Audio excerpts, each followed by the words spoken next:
Hey guys, Ryan Fowler here with Jordan Kurtz. It is Intermasculine Live, Inner Game group of 2 this week.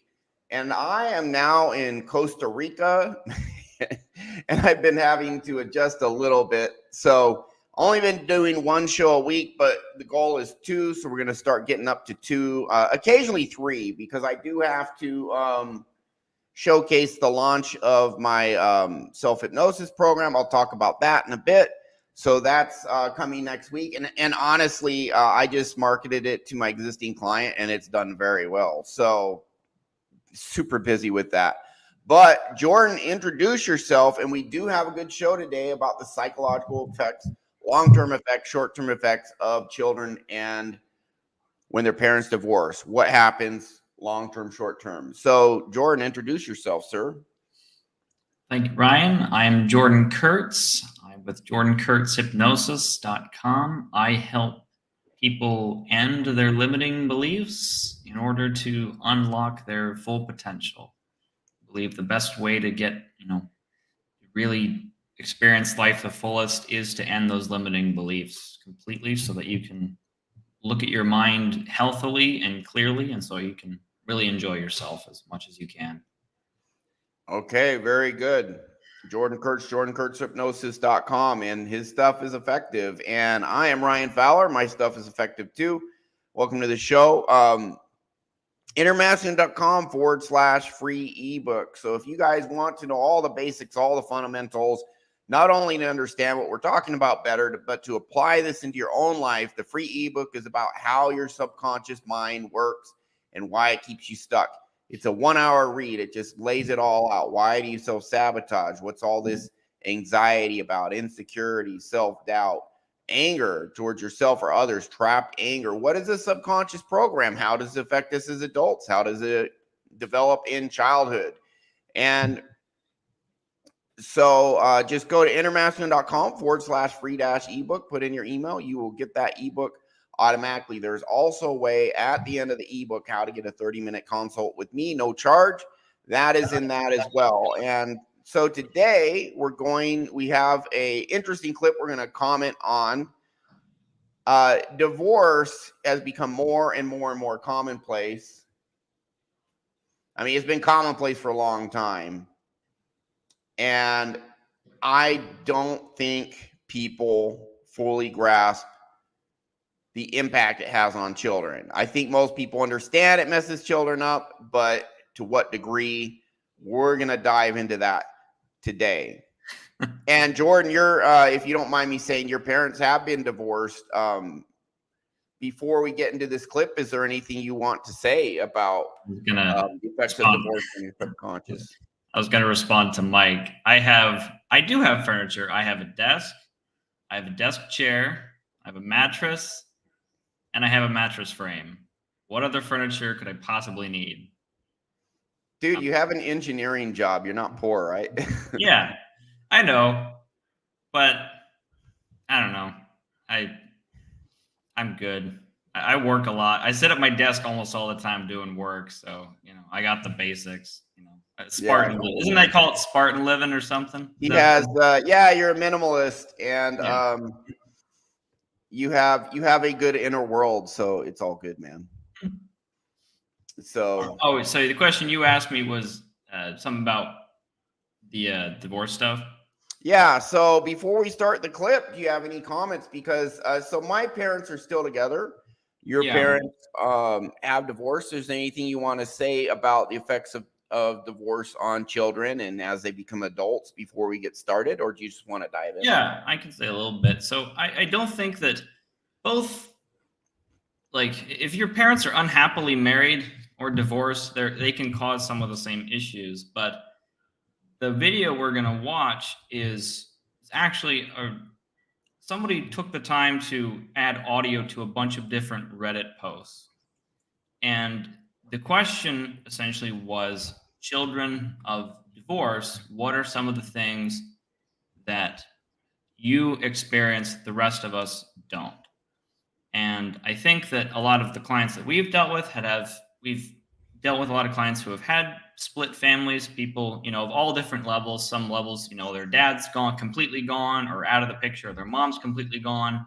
They have different families, two families, all this stuff. And so really the video is going to give, if your parents are together, this will give you an insight, I think good insight into some of the psychological stuff that goes on when you have split families. And those psychological stuff is where the hypnosis comes in, that we talk a lot about trauma. We talk a lot about limiting beliefs here. And I think that it's almost impossible to go through a split family and not experience some of this stuff. And there's all different degrees. Some people are worse. Some people are better off for it. There's some stats that say it makes you actually more resilient to the world because you have more hardship to go through. All that being said, we'll get into some of the specific examples, but it's a good example of people struggling with this stuff. And let's just get into it, I think. Okay, cool. All right. Let's dive into this clip.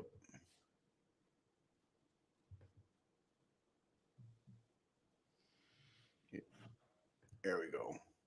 Those who are a child of divorced parents and spent your childhood between two different houses. What is something that those of us raised in a single house don't understand? Consider.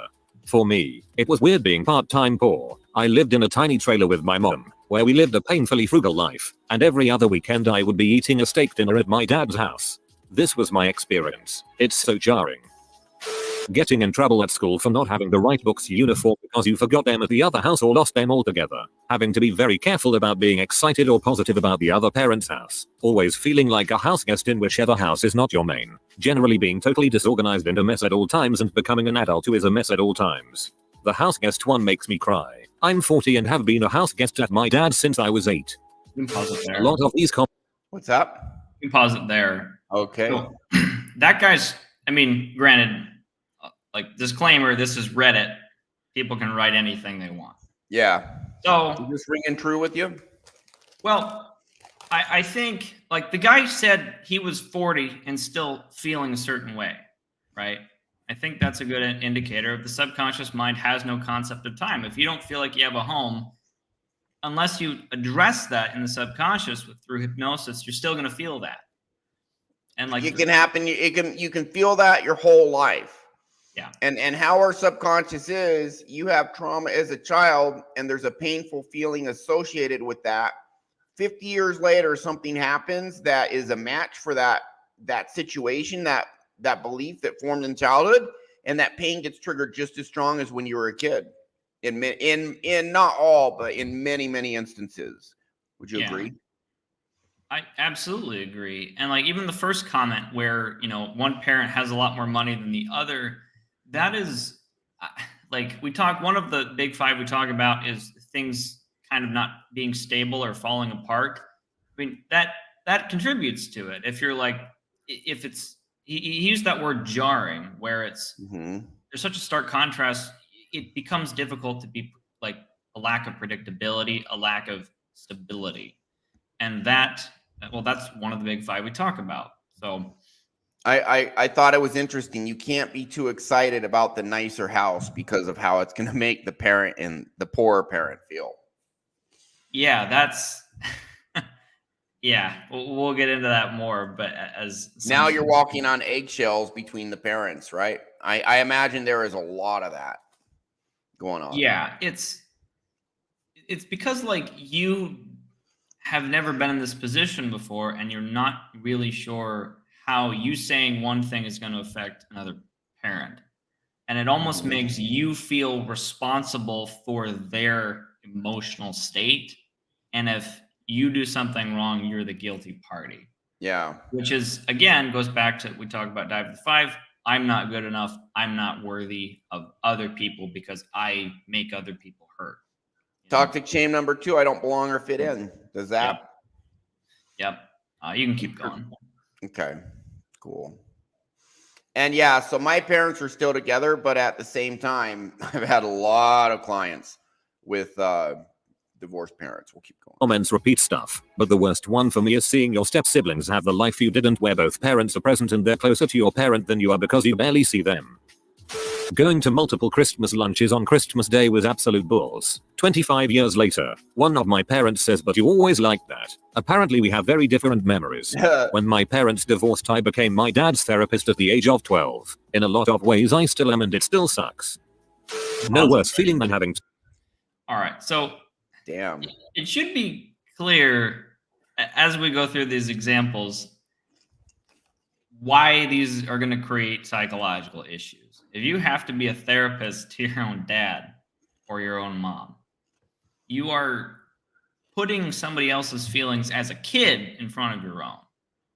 And I think a large part of the theme of today is kids of divorce find that they often have to reject their own feelings or numb their own feelings to just get through the experience, to make a parent or somebody else feel okay.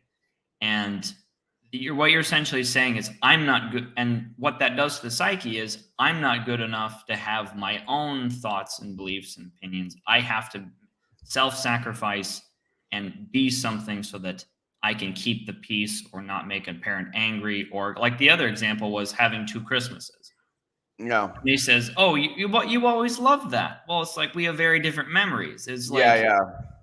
and so this can make it difficult when you're talking to a parent about your experience and they see it one way and they see it completely differently. It's like, well, do you choose to hurt the other parent and tell them how you really feel, or do you choose to ignore it? So it's kind of like, again, it goes back to that I'm not good enough to have my own beliefs and opinions and thoughts. And I've had clients I've spoken to even recently where they're like, well, my mom would always tell me it's not that bad because there are people who are starving who have it much worse than you. And what you're doing, and I explained to this person, is like, you are denying the feelings of that person. You're telling them that they don't matter, that their thoughts and feelings, you aren't good enough, or they're not valid. And my parents are together, but I had a shitload of that. What you believe, what you feel, what you think doesn't matter. Do what we tell you, or if you don't believe this way, you're not a good Christian. But same thing here. Anytime it's like I have to put my feelings last, put some others first. And children will do this because children want the family to stay together, to have that stability. Right. And they'll sacrifice themselves if they feel it's going to help their parents, because children do love their parents. And honestly, Tim, go ahead, hop on, my man. Tim Costello, hopefully coming on. Yeah, so 100%. And honestly, here's the thing. I almost never shame people, because I know it's making people feel ashamed is almost always not a good thing. But I will say, these parents who get divorced with kids just because they're not in love anymore or they're not happy. Now, listen, if one spouse is abusing the other, addiction, like rampant infidelity, whatever, totally understand why you get divorced. But otherwise, if that's not there and they're just not happy or they're just not in love anymore, they're effing selfish. They're effing selfish for getting divorced, because I think they're just maybe they're ignorant. Maybe they don't, maybe it's like divorce is so common now, but oh my goodness, these parents who get divorced just because they're not in love anymore and they have like 10-year-old, 8-year-old, 6-year-old, 12-year-old kids, whatever, selfish as hell. I'm just like, God, you guys, man, what the hell? I actually, one of the reasons I got out of the United States is the culture is going to shit. And this is part of why, and we have a nation of just damaged kids from a high divorce rate that, the divorce rate's actually somewhat lower now. They say it's going down to 39%. One of the reasons for that is a lot of people aren't getting married who probably shouldn't get married, so people are getting married if they really want to be married now. So the divorce rate's going down somewhat. But if you are married to someone and they're treating you okay. You're just not happy. The other person gained some weight or whatever, and you don't like that, whatever. Selfish as, if you have kids, selfish as hell, just selfish as hell, ignorant, you know, shame on these parents. And I rarely shame. But God, it pisses me off because I have clients coming to me who had divorced parents and I see the suffering. Shame on these parents who get divorced and there's no abuse, there's no infidelity, there's, you know, no addiction, and they're just not happy. Freaking work on it, or wait until your kids are 18 and out of the house. Shame on you. Shame on you, parents that do this. Shame on you. You know, there are good reasons for divorce, but man, if you get divorced and you're just not happy, you're just not in love, the other person got fat, whatever, and you have kids, shame on you. Shame on you for that. I will shame the hell out of these parents who do that because I see kids suffering. I have them come to me as adults and they're suffering. So I was one of them. Rant, damn it, they freaking deserve it. Go ahead. I was one of them who came to you because of that. Yeah. I tend not to. I tend to attribute, like, I don't like attributing malice to ignorance where there's ignorance, and I think people are just ignorant on it. They are. I think a lot of them are ignorant, but they should get on the freaking internet. They should know better. They should know better. If they're ignorant, they should find out. Those resources are out there. So shame on parents who divorce just because I'm not happy.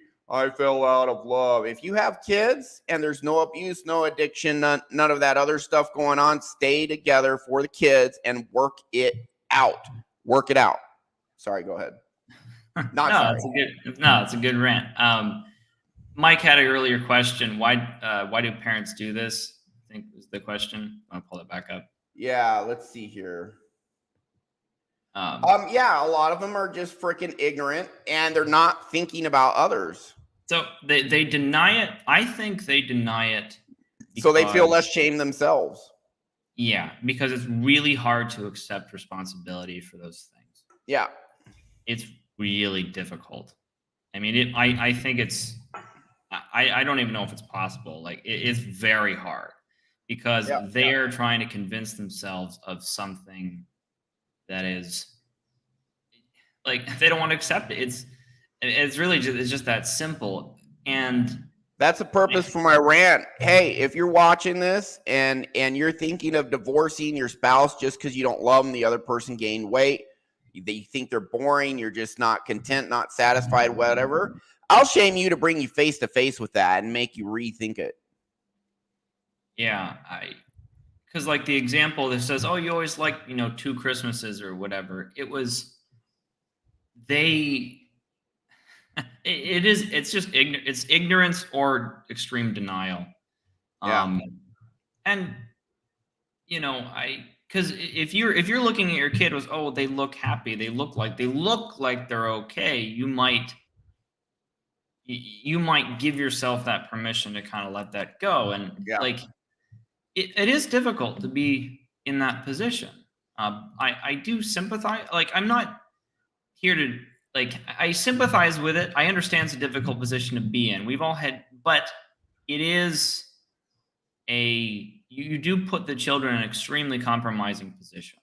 And then they have to come to one of us to get over it or to address it.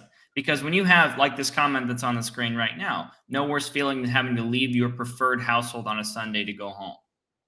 Imagine telling a kid that you have to, like, you have a preferred home, which is really in their mind a preferred parent.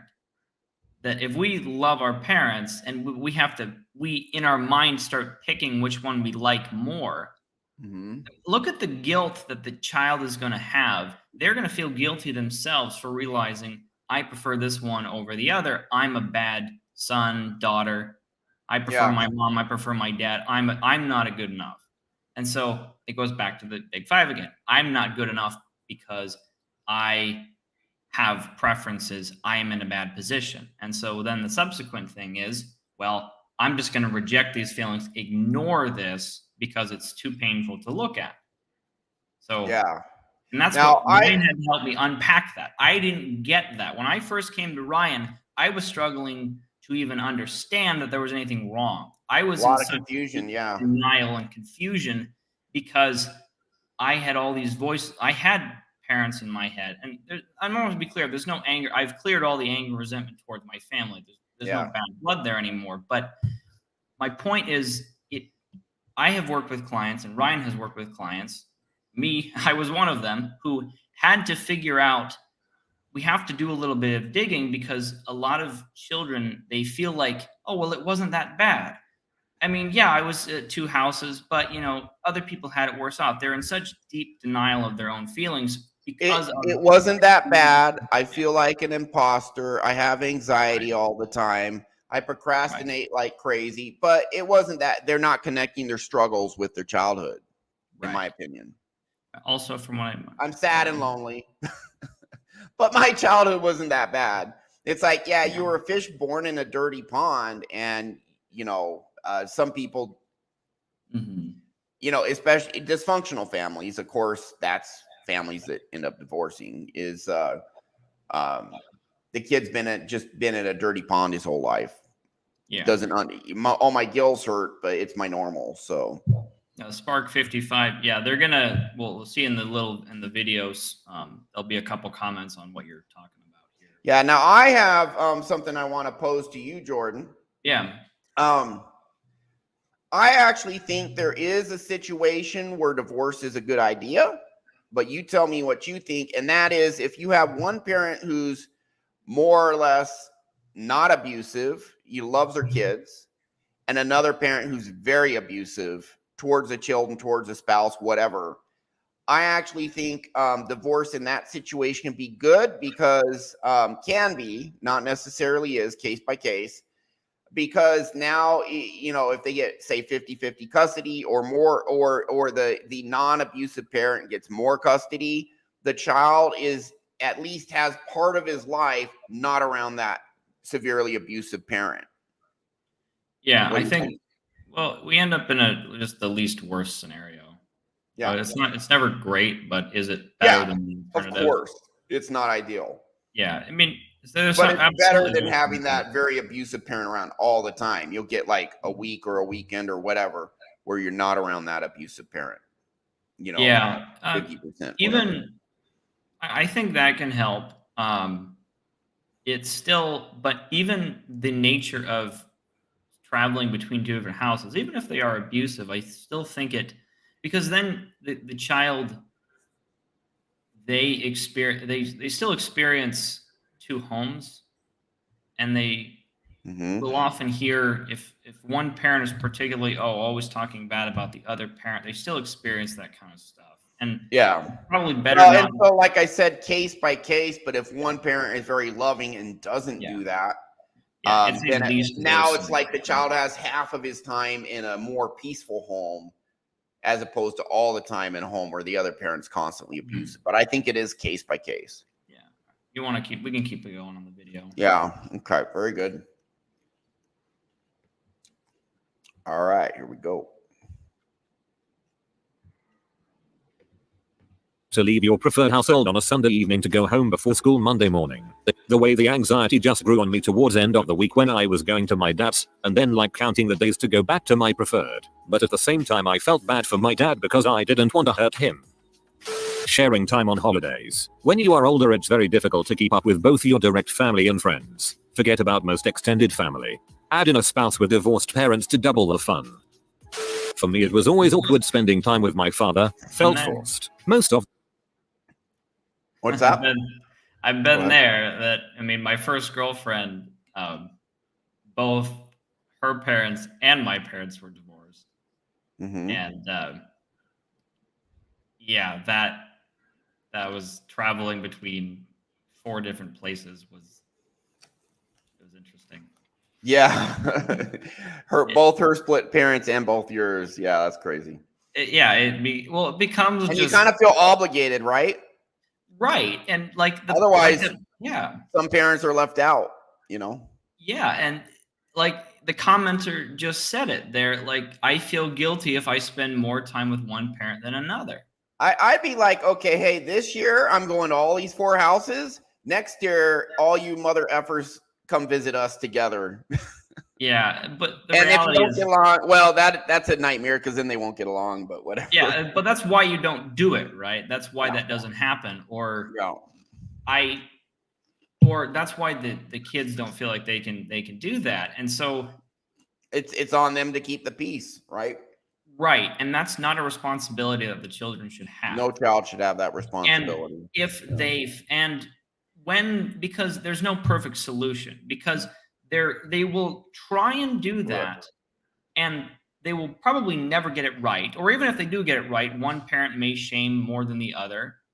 And they can never be right in that scenario. So let's go back to the 5 beliefs. I'm not good enough. I feel guilty because I can't do it right. And I'm not Mhm. good I enough can't get because, what I want. right, I can't get mom and dad back, right. together.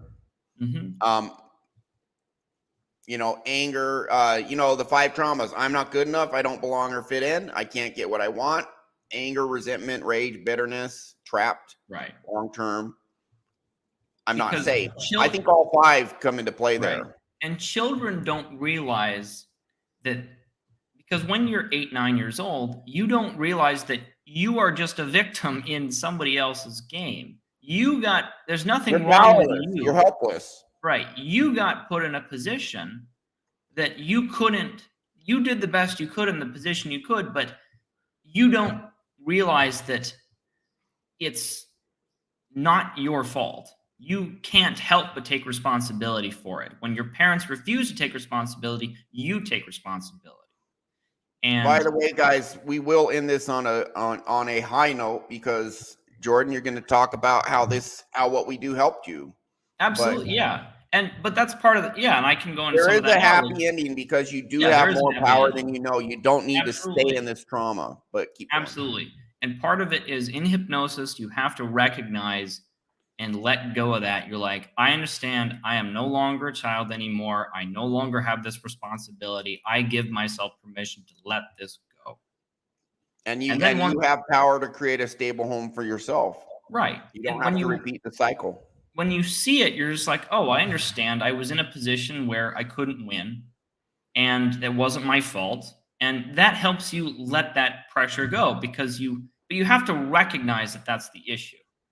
And when you've been, because like we were talking before the podcast started a little bit, I almost liken being at 2 houses to, there are similarities between being at 2 houses and being at war. Now, hear me out. I know that's an extreme example.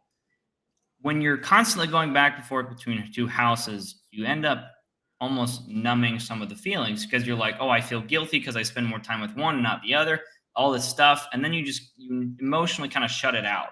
Shut it down. Dissociation, yeah, 100%. Right. And that's kind of what you have to do in war.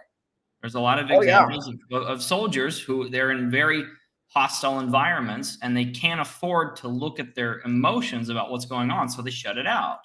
And so Yeah, or they get hooked on opium, like a lot of Vietnam war vets, alcohol, etc. Right. So both of those situations are examples of when you're in them, you kind of have to ignore or numb it. But what happens when you turn 18 and you move out? Well, all this stuff that you've been ignoring then comes up. And then you have to figure out how to get through it. And you can get through it, but the way you get through it is recognizing and letting that inner child off the hook, and so you don't have to be this way anymore. Yeah. You don't have to feel guilty for this anymore because it wasn't your fault. Yeah, and much of our audience understands this, but just so our audience understands a little how our subconscious mind works, when we're babies and children, we are born into this world, we have a little instinct. Beyond that, we know nothing. So we're trying to figure out how the world works as babies and children. And we're trying to say, hey, what are other people like? What's my mom like? What's my dad like? Who am I? What's my value? What's my role in the tribe? Most of humanity chronologically has been in hunter-gatherer tribes, only had civilization more or less the last 10 years when they settled down and started farming. So where do I fit in the tribe? What's my role? What parts of the world are safe? What parts of the world are dangerous? And if a child grows up in a family where he he or she feels unconditionally loved, that they have value, that there is stability in the home. They grow up in a much safer place. They grow up much more well-adjusted. But what happens is, while these belief systems are forming about what the world is like, combined with the fact that all children idealize their parents and all children need to feel that their parents want them, love them, value them, because we know the reason we idealize our parents and need to feel that they love us is if we feel they don't love us, they might abandon us, we might die. We know instinctively as kids we need our parents to survive. So from an evil psych thing, if parents are no longer together, on an instinct level, my chances of survival have gone down. I lost half my resources. I lost half my protection, half my nurturing, all of that. You know, it's split in two. So, but as we're forming all these beliefs about ourselves, others, the world around us, combined with we idealize our parents, we don't place the blame on them. Who can we place the blame on if there's any blame? We place it on us. You know, that's what kids do. So these beliefs become subconscious programs, which is a belief tied to a feeling. 75% are in place by age 8, 95% by age 14, and then they solidify and they stay down in our subconscious unchanged the rest of our life unless we have do special things to change them. Or you can, on rare occasion, have major life events that change your internal beliefs to a point, but it's the exception and not the rule. Most people go their entire life with most or all of their subconscious programs the same once they're formed. So when this trauma happens as a child, it warps your belief systems and it will stick with you the rest of your life. But what we do is we fix these belief systems. So any comments on that, or would you like to just watch more video, Jordan? Yeah, I think that's good. Let's keep going. Okay, cool. But that is what's going on. That's just why this is so damaging and affects your entire life. And these kids are showing, as their situation now spending time with my father felt forced. That's going to impact how you feel around other father figures that your subconscious identifies as authority figures. As an adult, it's going to affect your relationship with all these authority figures, father figures, other men you look up to. It's going to affect that with all of them for the rest of your life. Yeah. The time we would end up unless you fix it. watching TV for 2-3 days. Or if you're a woman and you're struggling with finding a man, like trusting men. Yeah.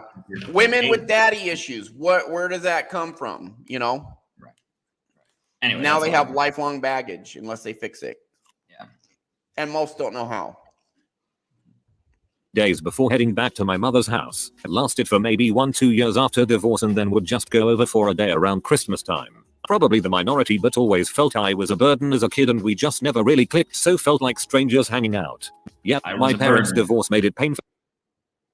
I was, I felt like I was a burden. I'm not worthy of other people. Yeah. Always those 5 everywhere. I was a burden. Number 2, I'm not good enough for other people's love, attention, affection, commit. I would, do you see it? Do you see it now? So did you ever feel like, oh, here's my dad getting rid of me, dumping me on my mom? No, I don't think I had those. Like, I never felt like a burden to either of my parents. I was fortunate enough. I never experienced that. My parents never, we never had dual families, like with different kids or stuff like that. So I can't relate to this specifically, but I know I have had friends who have been in this situation before, and clients who have been in this situation. It is common. I was fortunate to not have to deal with that, but this is a common issue. Yeah, and listen, how your parents treat you is going to affect how you feel in relationships as adults. Yeah, huge impact on that. Fully obvious which parent love liked us more. When we were little, mom worked full-time and dad stayed home with us. When I was 6, they separated and we only saw What's that? I didn't say him once. Maybe twice a year. I have never recovered from this sudden and unexplained abandonment. I have a very similar scenario. It was like, oh, that explains so much when I realized it. I went from having 2 parents, one full-time and one I could see 5, 7, 8 a day. After the divorce, full-time gone and seeing the other one even less than before. Do you act this way at your mom's house? Parents can sometimes, maybe hopefully unintentionally, use the kids as pawns. At 31, I still get envious of people even my own age whose parents are still together. Holidays are a stress fest, having to make sure to spend equal amounts of time at each parent's house. A lot of my childhood memories are either lost due to trauma or not very enjoyable to remember. I feel like I became an adult before the age of 10. Also, don't forget about the abandonment issues that arise later in life. So, did you feel like a little adult? All this responsibility on you?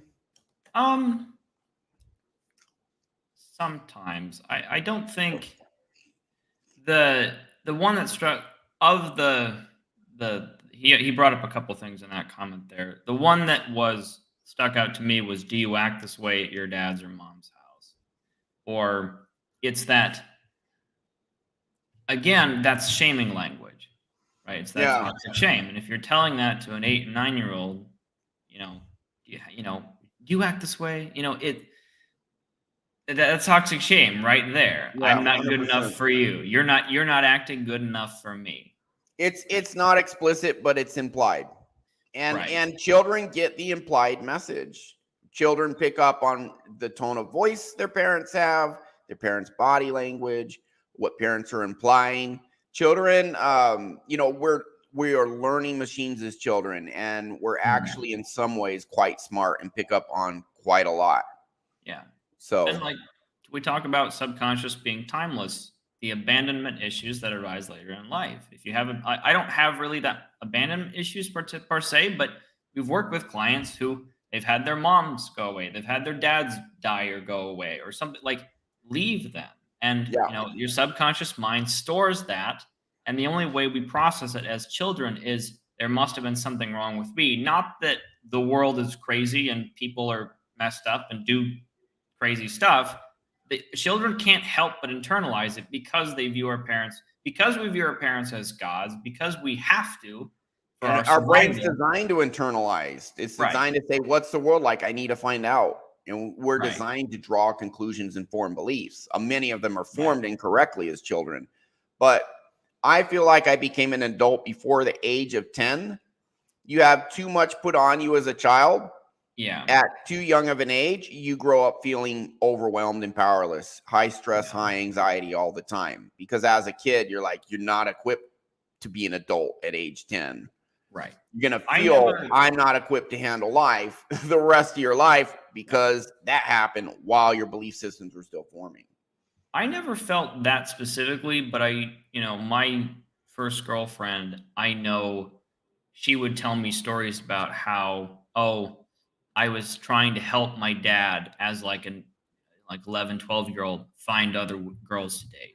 I was trying to help him screen. Like that's not appropriate. I mean, the children become not appropriate. The other spouse. So the spouse is split up. They don't have that other spouse. So a divorced parent can oftentimes lean on their children for the emotional needs that they don't have a spouse to meet. Yeah. That's called emotional incest, by the way. It's not sexual at all, but when a parent uses a child to meet their emotional needs, a spouse or significant other would normally meet emotional incest. Yeah. Makes sense. Or for example, I would see if one parent is paying the other child support or something like that, they would hand the check or to the child to give to the other person. And use them as a go-between. That's because they don't want to deal with the other, and that's just straight up. They don't know any better, probably. Right. I mean, but I don't want to deal with the ex, so you deal with it, child. Right. You give the and check. That's so becoming an adult by the age of 10. That's one of the things that can contribute to that feeling. Is I have to be the go-between between parents, and then when you become the go-between between parents and the parents are still fighting, the child feels like they've done something wrong. And so again, it goes back to that toxic shame or that toxic. Why does that make them feel like they've done something wrong? Because the responsibility between There you go. The parents to communicate is now on the child without their consent, but that responsibility is being forced onto them. And the parent, Yeah, they're the referee now. Oh Right. shit. And they didn't I'm ask the for go that, between but- mom and dad, so it's my job to keep them from fighting. Right. And Or if the peace. and when you inevitably fail, because parents who do that, it's always a bad idea. They internalize that as they are wrong, i.e., I'm not good enough. Again, I'm not good enough. I'm not good enough because I failed to keep the peace between my parents or do something like that. Yeah, one thing I'm curious about you, if you don't mind answering, Jordan, is you felt you kind of had to play this role growing up, right? I don't think I really acted. My parents were pretty good about not forcing the kids to be a go-between. Yeah, but you kind of felt like trapped in a cage that you had to see things a certain way. Is that correct? I think I often felt like that I couldn't express my dislike or my frustration or anger to my parents because it was something they were doing to us. And it became like an issue where if I did, I would sometimes get rejected. Like, you can't share this with us. It hurts me too much when you say your mom or dad is, I want to see this person more. I want to see your mom more. I want to see your dad more. It hurts me when you say that, or it hurts me. So I become kind of the position you get in is I need to reject my own feelings and numb that because I need to reject what I want too. Right. No. And so, sorry, does that answer your question? Yeah. Okay. So my wants and feelings are second place. They don't matter, or they aren't. They don't matter. Or even more than that, it's not just they don't matter, it's having them at all is bad. You should feel guilty for feeling upset or angry or frustrated. So and that is huge. That's huge toxic shame. I'm not allowed to feel what I feel or want what I want. What you feel and what you want is it's intrinsically tied to your identity. Well, it's so not just I don't matter. Not my allowed. It's like don't matter. It's you're a bad person for even having those feelings at all. So it's another level. So, and that's kind of what, we can keep going on the video. Yeah, we'll listen. We'll do this a few more minutes, but then let's talk about how people recover, because you recovered, a ton. So let's talk about the solution after this. Because there is a solution. In brand new familial relationships when a parent remarries and then never seeing them again when that marriage fails as well. My dad has been married 4 times after divorcing my mom. Wife 1. He recently divorced the wife we liked a lot and have a good relationship with her. She's grandma to my kids. He has a new girlfriend and we are polite, but I refuse to get to know her. She'll be gone in 10 years. There is always guilt about the parent you're not with. Are they lonely? Are they crying? I'm 53 now and the guilt is still there for every holiday. And that's how it is. This stuff forms in childhood, and for most people, it stays for the rest of your life. They're 53, still feel guilt, and the emotions are just as strong as when you were a kid. Yep. And like that last person was talking about, like the people that remarried, or because part of the issue that they've noticed is like, if you keep seeing broken relationship after broken relationship after broken relationship, what are you going to think relationships are like down the road, right? If we talk about Diet of the Five again, things are going to fall apart. Relationships are going to fall apart. And now we have less people getting married than ever. Right. The divorce rate in the 80s, 50%. It's somewhat lower now. It's still high. Right. And beyond it's the fact that because less people are getting married, they're like, I'm not going into that. So only the people who really want to be married get married now, Yeah. And because that feeling of, I see, my parent keep going through people all the time, that, what do you think, if you think that's the norm, then are you really going to be able to commit to one person and go forward to that? Because you're always, again, your subconscious programming is relationships don't last. things And things that are will gonna fall straight up apart. make you more likely to divorce. Right. Because you think you're hardwired. Your subconscious Yeah. mind is programmed to think that that's how relationships are. So Yeah, our some of our subconscious interprets the world around us, meaning this thing happened. I have a belief in me that tells me what it means, an interpretation, and then the feeling spike to that belief gets triggered, and that makes you behave a certain way. When certain outside stimulus happens, it triggers a belief. But also, a lot of what we do is just as children, we observe the world around us and oh, how do I handle this situation? How do I handle that situation? We just copy what we see our parents and other influential people around us doing. We just copy it. So if we see them bailing when things get bad, people will subconsciously do the same thing as adults. yeah. Yeah. So we'll play a little more and then we'll start talking about the good news. This is Sure. not all doom and gloom. And the added layer of emotion when you want them to be alone because of how mean they are to you. But once they actually are alone, you feel the guilt of them being alone plus the guilt over wanting that. It's so strange to feel sad for a person who hurts you. The battle of favoritism, your Yeah. parents. It's layered. Like he literally uses the word layered. That's the word I use. Yeah. Is like multiple layers. It's such a mind fuck. It's You such feel sad for those who hurt you. yeah. It's such a mind fuck. And this is am I allowed to say that on YouTube? Yeah. Well, you said it. It's cool. I've F-bombed before. As but you know. but it's layers upon layers of toxic shame.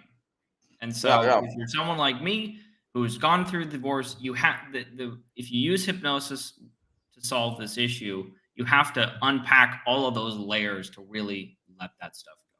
And it is possible. I will tell you, it is completely possible to do.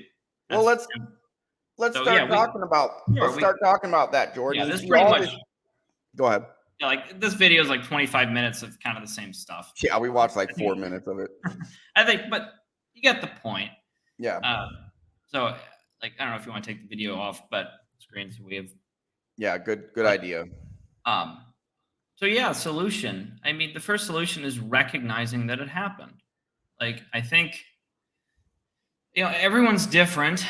But if you suspect that you may be in a position of I've been shamed for a long time, you have to give yourself first permission to change.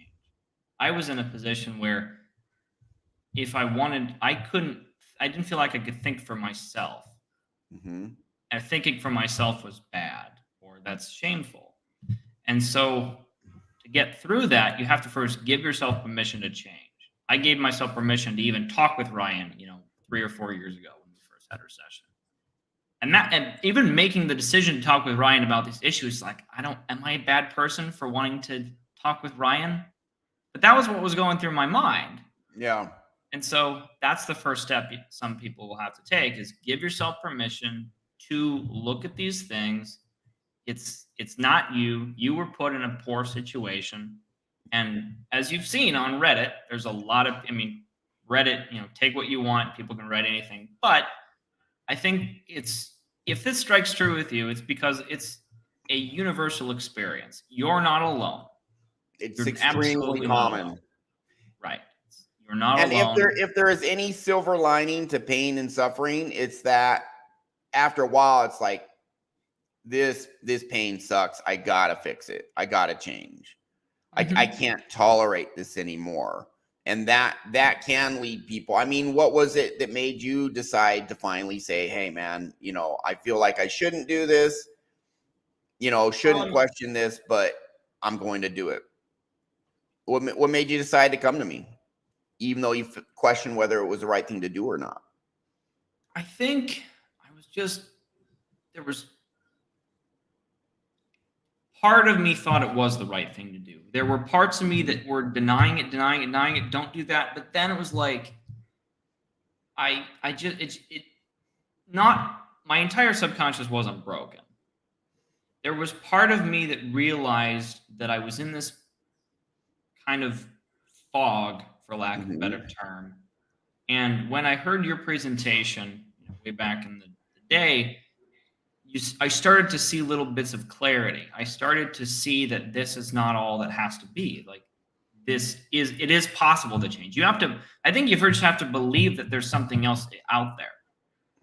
And then you have to kind of, that's all it takes is sometimes like, I believe I can change. Even if you don't even think it's right at the time, which it is right, spoiler alert, it is good. It is okay to do that.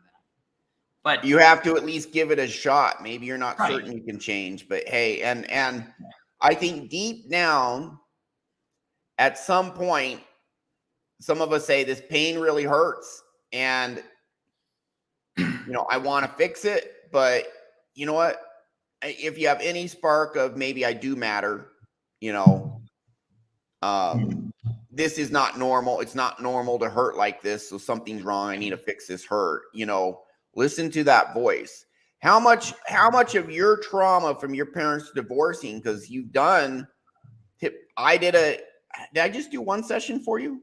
We did one session. I did one session for you. You've done some self-hypnosis and stuff on yourself since then. I'm positive. Absolutely. How much of your trauma from your parents divorcing do you think you fixed as a percentage? 50, 90, 10, 95, 100, 20? Probably 95% at least. I mean, I'm in a point right now where I kind of have to, so much of it is gone that I don't notice it most of the time. I kind of have to wait until I'm triggered at specific things. Like I'll have a conversation with somebody and I go, ooh, that doesn't feel right. That's a shame. I need to get rid of that. But you don't see that unless you're in a very specific scenario, which is good because that means you've cleared a lot of it. If you always feel guilty, always feel ashamed, well, that's part of the other thing we say is like the stronger you feel it, the easier it is to then clear it because it's right in front of you. It's very present. And it's really when you're feeling pain, you're connected to the trauma. And in hypnosis, you can say, hey, brain, this pain I'm feeling, this bad belief I'm feeling right now, send it away. And when you're super connected to it, it's easy to just send a lot of it out of you. It's kind of interesting, but with what we do, the more in pain you are, the bigger the results typically. Yeah. I mean, it's not 100% across the board, but it's pretty when people come to me really suffering, it's like after one session, they're like, oh, holy shit, I feel so much better. I'm kicking so much ass now. Some people come to me and only get moderate benefit because they only have moderate trauma, but which is fine. They've been struggling with that their whole life, and now their moderate trauma is gone. It's amazing, But I will say we don't just get bad beliefs out, but we replace it with the best beliefs. Yeah. And I'd say 70% of people come to me, they just do one session. Some do 2, 3, 4, 5, 6. Very, very rare. Honestly, maybe 5% do more than 3. And it's just because we fix so much. I fix 2 to 4 bad subconscious beliefs per session. And I would say I fix some 60 to 100% of each of those, each session. And then I give them self-hypnosis to fix the rest on their own, which oftentimes they do. If I fix it 60, 70%, within a month, they fix the rest on their own, if they do the work, which many do. So you do 2, 3 sessions of that, you get a dozen bad beliefs out of you. Your life is so massively, and you get the bad out, and we put the best, most optimal beliefs in. Big difference, man. Big difference. It's awesome. I also add that for me, I had to first clear the guilt and shame before I could clear the anger and resentment. Because once some people it's the opposite. Some they have to clear the anger and then clear the guilt and shame. I actually address the anger first, but it's some. In my case, it was interesting because I wasn't even allowing myself to be angry or resentful because I thought that was shameful. Yeah, so I had to first allow myself to feel certain things. And then once I could, I was like, oh, wow, there is a lot of anger, resentment here. And then I could clear that. And then, so if that's some people, that might be the first step is if you're so numb, it's you have to you have to start feeling something. Yeah. And then we can, keep doing the work and clear the anger, resentment, because it's often anger, resentment for shame, but there's often that layer above that where all of this stuff is wrong, but it's not. And so hypnosis is an amazing tool because we tackle all of this stuff. Yeah, there are sometimes layers, and you peel the outer layer off. Yeah. That's gone. You're like, oh, I'm feeling so much better. Oh shit, here's this other layer underneath. The layer underneath is typically not as strong as what we just cleared. Well, you clear that too. Mm-hmm. So yeah, there are people need 2, 3, 4, 5 sessions to go through the layers, combined with teaching them how to do self-hypnosis, fix some of it on their own. But you did one session. Did you do any other sessions with anyone else, pro, like Ryan Christensen, anyone? No, I've only done a session with you. I did some when I was taking the hypnosis training. And then, we did hypnosis sessions. I mostly worked on myself. How many self-hypnosis sessions did you do? How many have I done? Yeah.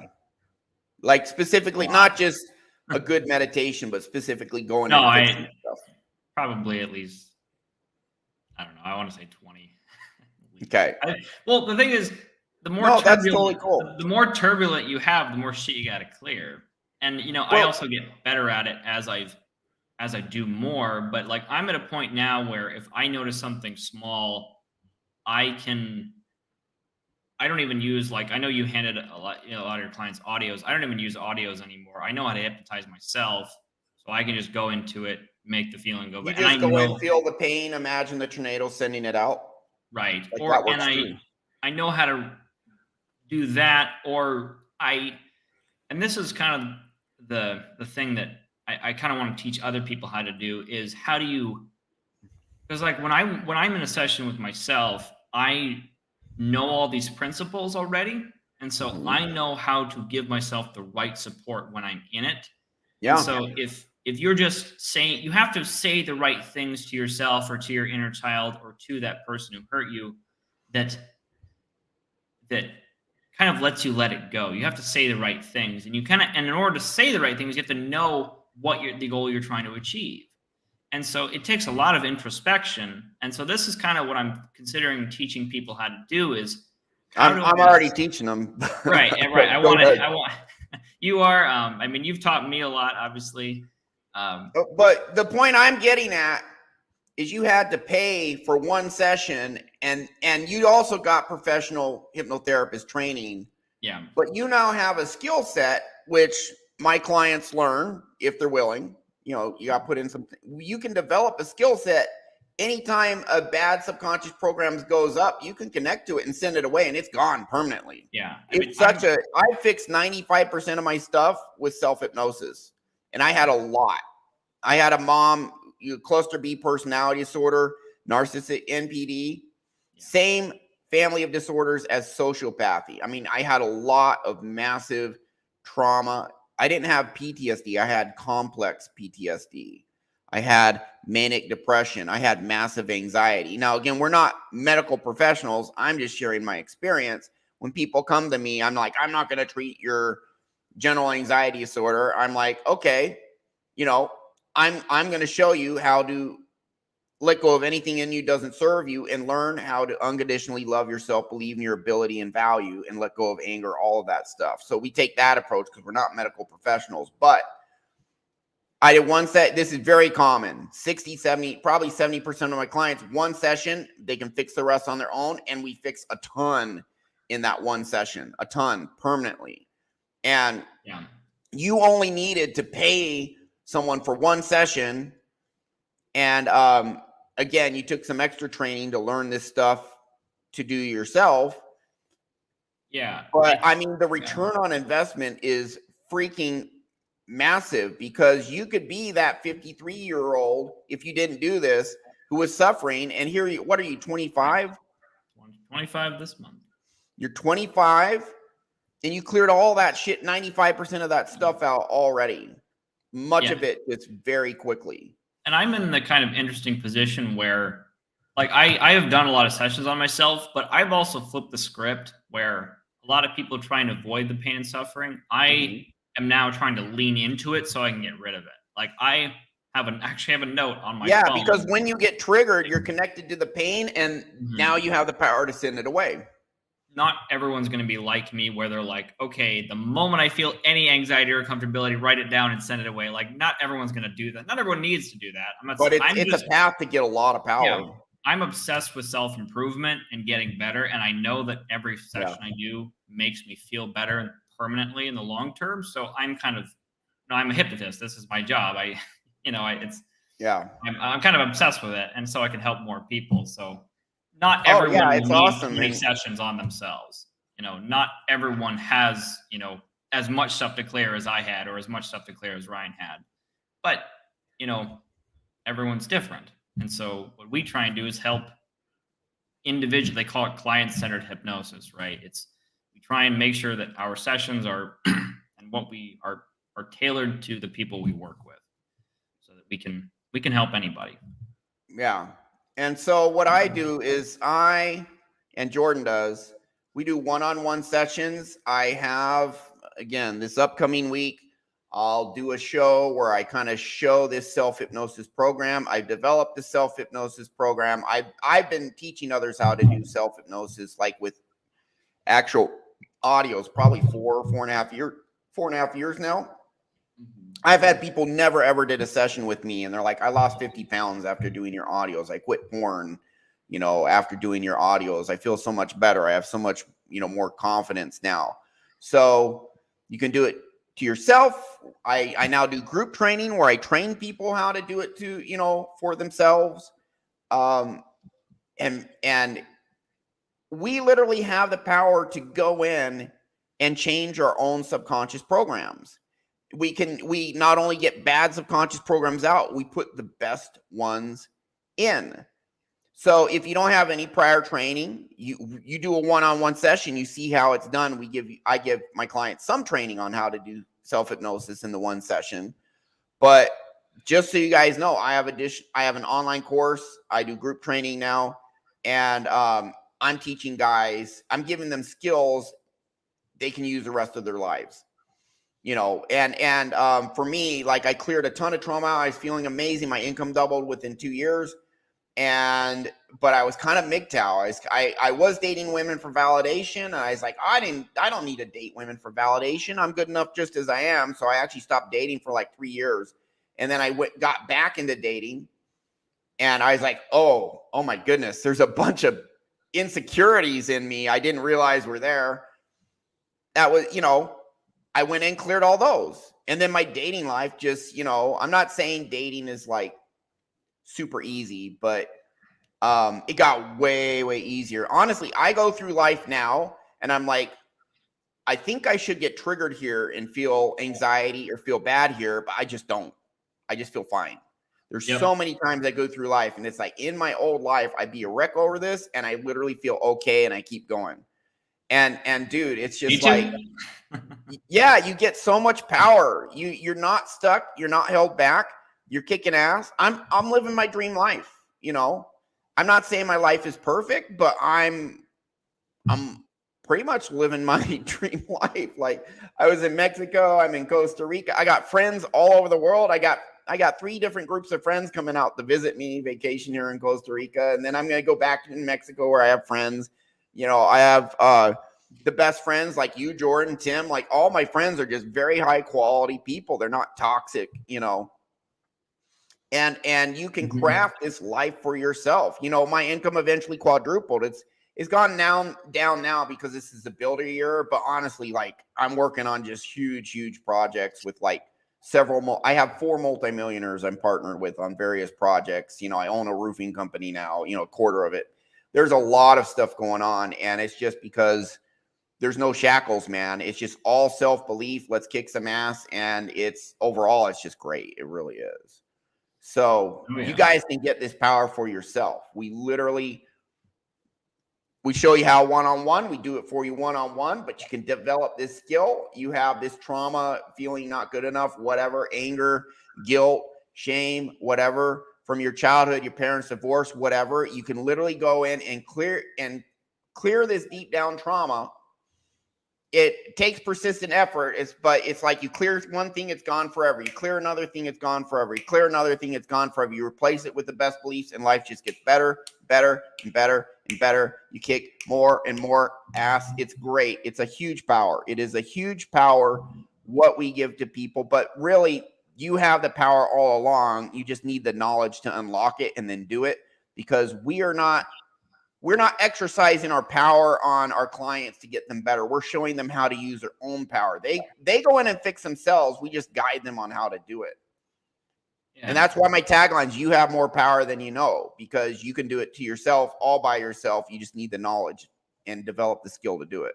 Any comments on that or anything else? The silver lining on it, and I think you've said this before, is when you do all this work on yourself, you become wiser, you become more calmer in yourself, because if you've done so much work on yourself that you know that there's nothing you can look at. I don't know who that is, wordplay do, but what's up? But you almost feel really comfortable with yourself when you know that there's no part of your subconscious mind that you are afraid to look at. That's a really strong power to have, because then you're not afraid of yourself. You're confident, and you can. Very excellent point. Yeah, and it makes you more compassionate with other people. You have more empathy, more love. When you love yourself unconditionally, when you really, you have more ability to give that love to other people. You can have more compassion, more empathy, more support for others. The more you love yourself, the more you love others. The more you hate. Oh, what's up, John? Yourself, the more you hate others. Yeah. What's up, John? How's it going? So that's like that. I think that's really neat, because it is difficult to go through that process. But once you're on the other side, you feel like you've almost climbed a mountain. You're like, okay, I'm not afraid of almost anything anymore. It's a really surreal feeling. And I'm not advocating for trauma, but it's a feeling that I don't think people who aren't messed up in their heads really know what that's like. And there's no greatness without adversity. Yeah, there's a silver lining to having trauma, because you get to keep all the compassion, wisdom, understanding you gain along the way of healing. Yeah. And people who don't take that journey or don't have the trauma don't have that opportunity for that learning experience. It makes you more resilient. Insight you gain along the way. It has to make you more resilient, because I was valedictorian in my high school. That's a hard thing to do when you're taking a lot of college level courses. Yeah. But when you have so much resilience from your childhood, I don't think that's a coincidence. I think I had the resilience to suffer through hours and hours of studying in classes, and even in college because I know I can get through it, because I've gone through other difficult things before. When I'm moving around to different apartments because I'm a student and I'm trying to do internships and I'm trying to do all this stuff, I know I've done it before, since I've had that kind of turbulence in my childhood. And so I know I can get through it. It doesn't faze me anymore. There's still issues you have to clear, but it does make you had the resilience, but then you had a ton of internal baggage because of that trauma. Right. But once you get clear rid the of the trauma baggage, and you get all the benefits from the process of clearing trauma and putting the best beliefs in to replace that. But also you have all the growth you've had from going through that adversity and surviving, but now you're thriving. You're just like, it ultimately can become the best of all worlds if you heal. Right. So all those people who are struggling with this stuff know that you have the potential to become an incredibly resilient, positive force if you clear the baggage away. Because I think those people that come through it are so resilient, they're so powerful, and there is hope. You can really help other people. Because now I'm in a position now, Ryan and I are both in positions where we can help a ton of other people. Dude, I change people's lives all the time. Like once or twice a week. Like I just got a message last week, and the guy's like, you scammed me into making myself a better person, because he thought hypnosis was a scam, but he was like suicidal. So he's like, it's probably a scam, but I'm going to try it. And then it worked. And he literally told me I would have killed myself if I didn't do the session with you. And I get that all the time. All the time. I have a video I just made it has like copyrighted music in it, so I can't put it in YouTube. So I'm gonna find like royalty-free music and put it on that and post it on YouTube. It's like a 9-minute video, and it has like just excerpts from 10 testimonials just compiled together. And it's just like I was doing this video, and I know that I change lives all the time, but as I like go through all their testimonies, like, holy shit. Yeah. Massive difference in these people's lives. Like, there's literally people, you're in that video too. I'll post it as soon as I get royalty, non-copyrighted music in it. But you were like, it changed your life. And I've had people, I've been struggling with this over 50 years, and you fixed it in one session, Ryan. I'm just like, holy shit, man. And I know this stuff's powerful, but it's just, dang, we're going big with this. We've helped hundreds of people. We know this works amazingly, massively effective. Yep. We're really showing you how to claim your own power. We're showing you what to do. Absolutely. But any final thoughts, Jordan? No, I think it was a good show. I'm glad so again, if you're going through divorce, or if you have, if you're a child of divorce, know that there are actionable steps you can take to heal yourself. You don't need to be like, I'm 53 years old and I'm still struggling like this. You don't have to be that. There is a way out. I promise you there is a way out. And if you're a parent thinking of divorcing your spouse, unless there's severe addiction, okay, they cheat on you one time, that's horrible. But listen, you get divorced, and whatever damage was done to you, you're going to do as much or more to your kids by divorcing. So if it's rampant infidelity, totally understand.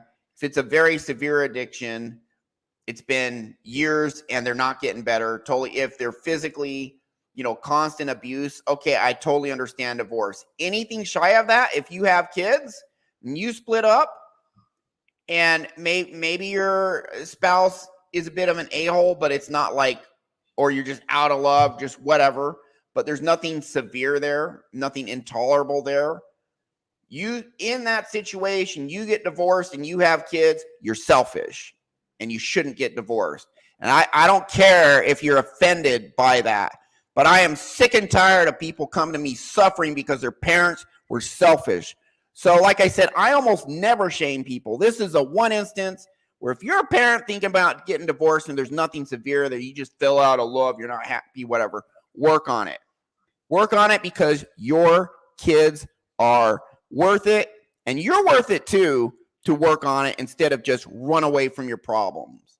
So anyways, that's our show. But the good news is, hey, if your parents did get divorced, you have all this trauma inside of you, you can be like Jordan. You can get on the other side and actually be not just back to wholeness, but you can be better than whole. Yeah. Going through this journey and getting on the other side and healing, you can up level to levels that people who haven't had adversity cannot get to. So that's the good news. That's our show for today. I hope you found it useful. The truth is, with this or any other type of adversity, it can wound us, but we can recover from the wounds and become wiser and stronger and more powerful than ever before.